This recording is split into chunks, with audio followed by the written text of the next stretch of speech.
Hi, I'm Carl Markman with Remen Wholesale. We're incredibly proud of our history of educating and partnering with the broker and banker community to prepare you for what's next. We've always been committed to same-day turn times on initial underwrites, which allows us to earn your business each and every day. We're happy to sponsor the following program. Leaders who share their knowledge for the betterment of the industry. The most followed, retweeted, and liked mortgage professionals. Most connected mortgage professionals. Brought to you by Remen Wholesale. And welcome back to another episode of National Mortgage Professionals 50 Most Connected Mortgage Pros. For Mortgage News Network, I'm your host, Rick Grant, and today we have a guest you've seen on our show before. It's Jason Frazier. He's the Chief Information Officer for Mason-McDuffie Mortgage. He was one of our top 50 most connected mortgage pros last year, and he's made the list again. Jason, thanks for joining us. Thanks, Rick, and pleasure to be back. Well, you made our list last year because you were one of the best at being connected socially, and you're still doing it. So why? Why is social media still important to you? It's important because it really maximizes the amount of people that you could bring into your sphere. It's about creating relationships and about creating community. And even though, it depends, like if you're a loan officer, an agent, or for me, it's all about, creating as many contacts as you can out there, because you never know what opportunities are going to pop up from creating those contacts, right? And so for me on social media, it's, since last year, as I focused on building my own personal brand, but not only that, but helping our loan officers here and building the brand of our company. It's just the opportunities of doing podcasts and getting the name out there, and so that where agents may have not have heard of Mason-McDuffie Mortgage, now they have. Other loan officers may have not, because we're not a huge company. We're a small independent in the Bay Area. So it gets to the point now, if we're looking at a year later, it comes up where people have heard about the company, or the people have heard my name and talking podcast shows like this, things of that nature. All of that is about brand and reach, and social media is the most powerful tool ever to allow you to do that from basically one location without being in different states. Yeah, it's incredibly powerful, but it's also changing rapidly. We have tools today that we didn't have last time you and I spoke. So what's got you excited today? What's working for you right now? So, I would say, the tools themselves, they're more of like iterations, right, as opposed to innovations of last year, right? You have a lot more better content creating, scheduling, and somewhat of automated platforms out there that are a lot better at helping you curate content from other sources.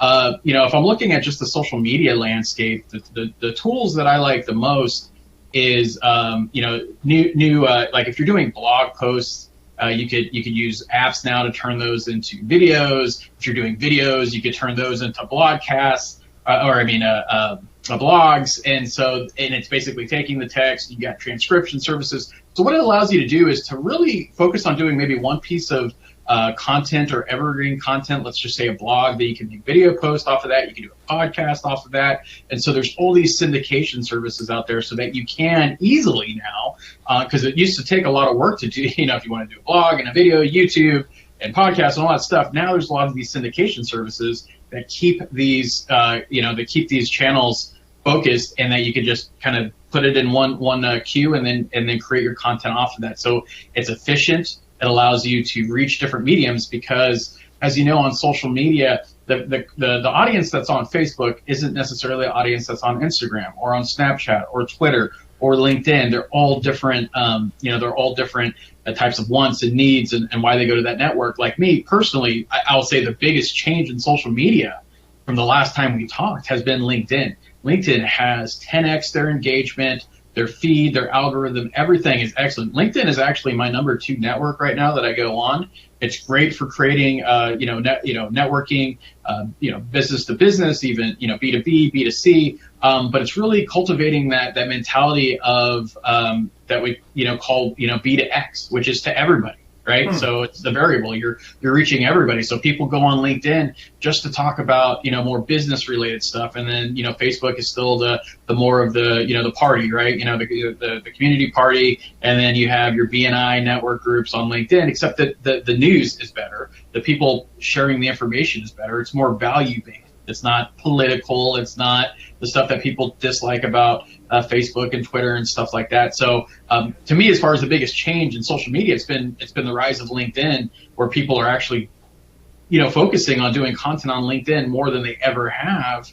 But like I said in the beginning, is now with that and the syndication tools is the podcasting, voice activated, Alexa, Google Home, there's just so many cool things happening right now. It's honestly, as a marketer and a technologist, it's the greatest time ever in history.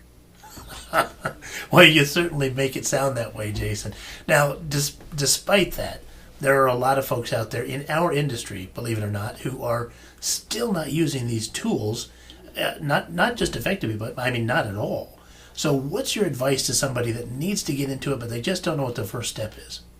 Yeah. So my first my opinion is, and it's going to sound a little harsh, but you got to stop with the excuses. The first thing you need to do, and it's a mental thing, right? Don't get me wrong. Nobody really likes to do something they're uncomfortable with.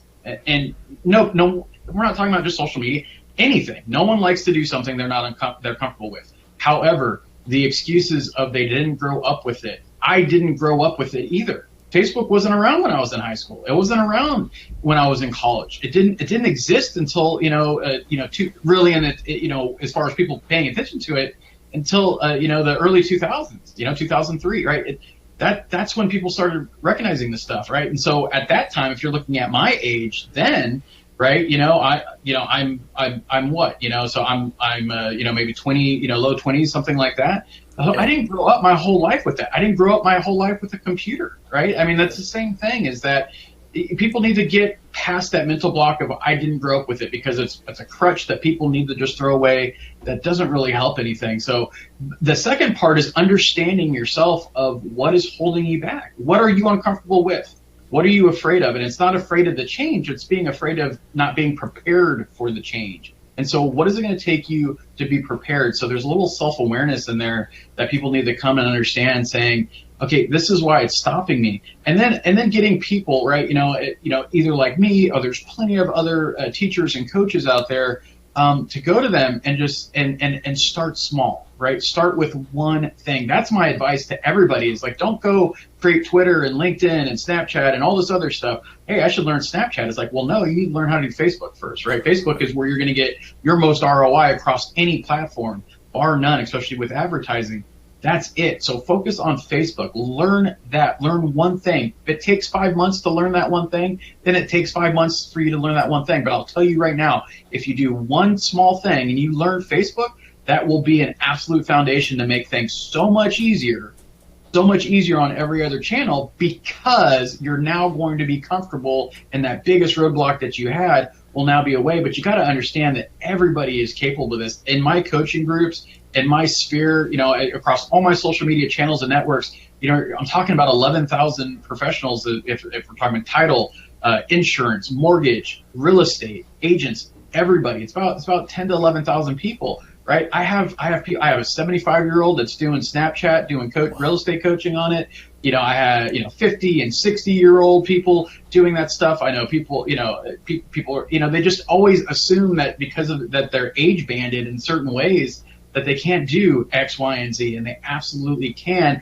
And every single one of those people I had mentioned, as far as age groups, they overcame being uncomfortable. Every single one of them had that same thought. Me getting on social media in the beginning had that same thought, because that's not my background. My background is IT and technology. I'm a technologist first, and that they don't become marketers too often, right? That's not how that segue, that path goes. And so everyone is uncomfortable, and so you need to start being comfortable with being uncomfortable.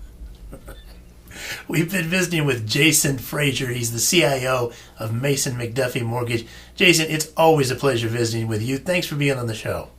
Thanks, Rick. I appreciate it.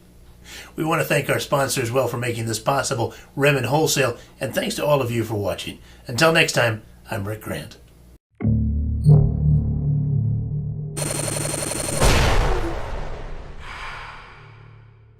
This is Mortgage News Network.